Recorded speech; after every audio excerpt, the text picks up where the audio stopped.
If a machine can mimic the signals of a brain, is there actually anyone inside? Published on 19 June 2026, this piece examines the friction between two competing views of the mind. On one side is the belief that consciousness is merely a pattern of information. On the other, the suspicion that biology possesses a quality that silicon cannot replicate. The essay moves the conversation beyond speculation, looking at the philosophical framework known as computational functionalism. It asks a question that feels increasingly unavoidable. If the distance between a neuron and a circuit is smaller than once thought, what are the moral costs of a mistake? Written by Eric Levitz in Vox, narrated for Arva. AI is rapidly gaining abilities that once belonged to humanity alone. In just the past 4 years, chatbots have learned how to build apps, make video games, generate research reports, compose songs, analyze contracts, and write terrible literary fiction.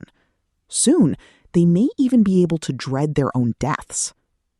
ChatGPT probably isn't conscious, but what if we're wrong? What the debate over AI consciousness is really about. In Silicon Valley, many believe that AI systems can already think and feel. Geoffrey Hinton, the pioneering computer scientist and godfather of modern artificial intelligence, thinks that today's large language models, LLMs, are conscious. Anthropic CEO Dario Amodei is open to the idea that Claude has a subjective experience, while his company's in-house philosopher, Amanda Askell, is concerned that the model might be getting anxious when people are mean to it on the internet and stuff. OpenAI co-founder Ilya Sutskever similarly wonders whether ChatGPT has attained sentience. Key takeaways. Some AI researchers believe today's chatbots may already be conscious, and we might therefore need to give them rights. Their case rests on a theory called computational functionalism, or the idea that sentience emerges from information processing. But skeptics insist that there is more to consciousness than computation. Meanwhile, a much larger group of technologists, neuroscientists, and philosophers argue that even if AI isn't yet conscious, it could be in the not-too-distant future. If they're right, the implications are profound. It would mean that we have birthed a new kind of intelligent, sentient being. The aliens we've long dreamed of meeting at the far reaches of space would already be living inside our pockets. We might be morally compelled to worry about them, or to give them rights. On the other hand, there might also be serious consequences if we get this wrong. If we come to mistake mindless robots for conscious beings, we might be more susceptible to psychological manipulation, unfulfilling AI relationships, or catastrophe. If we think AI systems are sentient, we may hesitate to shut them down when they malfunction or subvert our will. As chatter about AI consciousness grows louder, so have its skeptics, writers and thinkers who insist that AI consciousness is indeed a sci-fi daydream.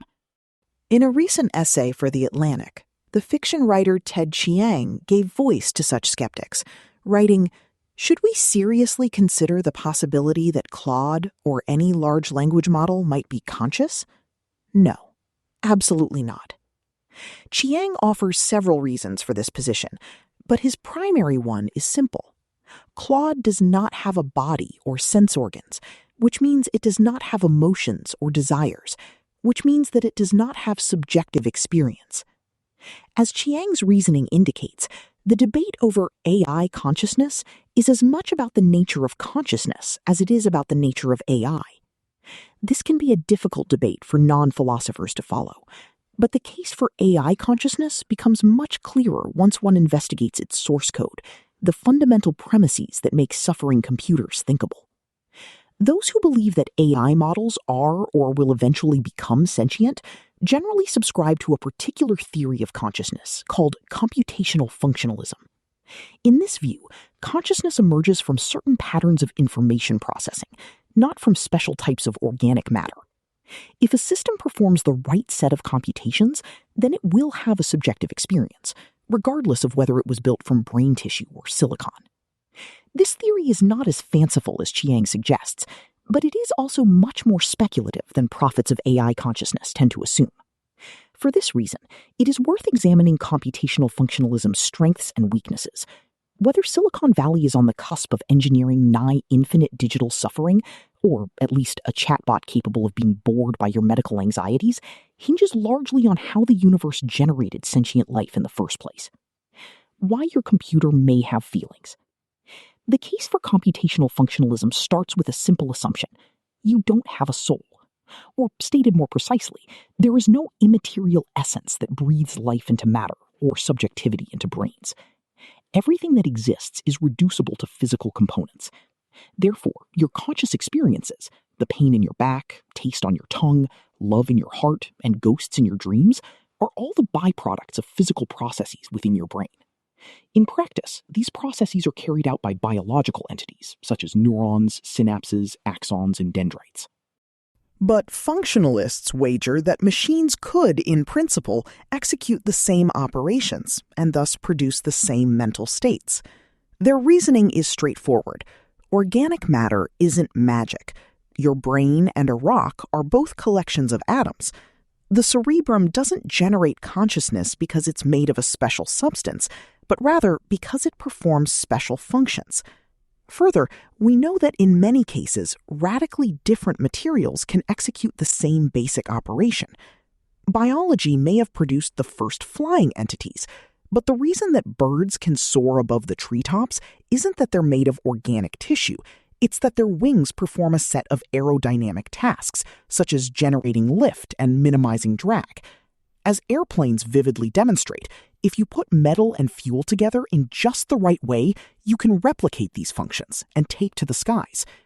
From the computational functionalist point of view, consciousness and flight might not be so different. Of course, the former is quite a bit more complex and mysterious, but there are reasons to think that it emerges from operations that can be performed by organic and inorganic matter alike. For one thing, when neuroscientists try to define what the human brain actually does, its operations start sounding a lot like those of a computer. Brains take in inputs, update internal models, store memories, direct attention, make predictions, and on the basis of all this information processing, select actions. In a sense, so does software. The resemblance runs down to the level of neuronal signaling. At any moment, a neuron is receiving signals from other brain cells, some pushing it to fire, others favoring silence. These signals carry different weights, depending on the strength of the connections between cells. If the balance of inputs exceeds a certain threshold, the neuron fires an electrical pulse onward. LLMs, the machine learning engines underlying platforms like ChatGPT and Claude, operate by a similar logic. Each artificial neuron takes in numerical signals from many others, weighs them according to their importance, and then lets the result determine what signals it sends forward.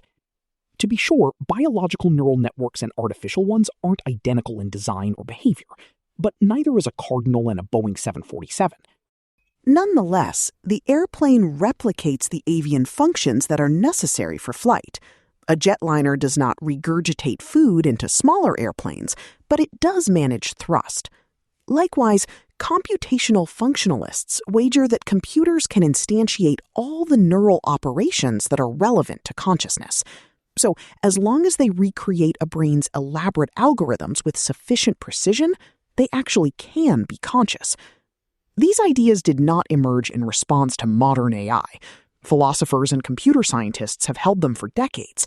But LLM's success in decoupling intelligence, or at least complex cognitive labor, from neural tissue has made the computational functionalist perspective both more relevant and widely accepted.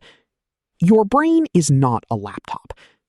While computational functionalism's logic is coherent, its fundamental premise, that machines can feel, is deeply uncertain. Most contemporary scientists agree that consciousness emerges from physical processes in the brain, rather than some mystical force that animates our organs. But precisely which neural processes are indispensable for consciousness remains unknown.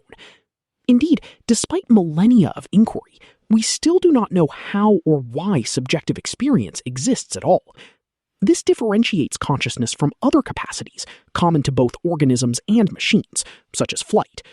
We can name the physical laws that enable birds to get off the ground, and we have always had reason to believe that inanimate objects could emulate their movement.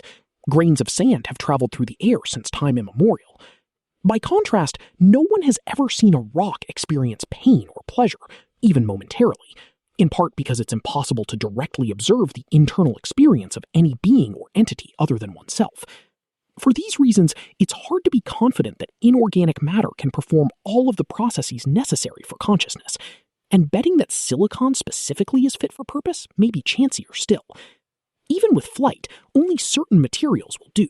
You can build a flying machine out of metal, but not from sauerkraut. Computational functionalism is ultimately a wager that only a narrow slice of what biological neurons do is required for sentience, specifically the slice that silicon can replicate. As the neuroscientist Anil Seth notes, a brain cell is a spectacularly complicated biological machine, one that does a great deal more than just execute binary, rule-bound decisions about whether to fire. Each neuron must also regulate its chemistry, repair itself, maintain its membrane, and continuously recreate all the other physical conditions that allow it to fire in the first place. All this biological upkeep is deeply entwined with neuronal signaling, and silicon can do none of it. That might not matter. Molting is deeply entwined with flight in birds, yet featherless planes still take off. Since we do not know how brain cells generate subjective experience, however, we can't be sure that metabolism is dispensable to that task. And if it is indispensable, then LLMs would not only be devoid of consciousness today, but forever. Non-human suffering is all around you. All of which is to say, we should not be confident that Claude will ever feel something, nor that it won't.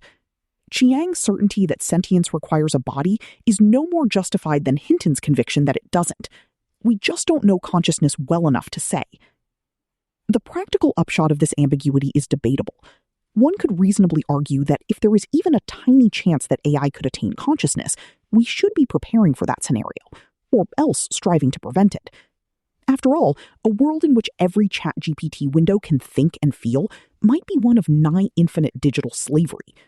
If each of ChatGPT's innumerable instantiations becomes capable of suffering, then we might be morally compelled to maximize their well-being, or at least to stop boring them senseless with our coding assignments and marital complaints. On the other hand, game planning for the AI liberation movement of the 2030s could end up being a huge waste of time.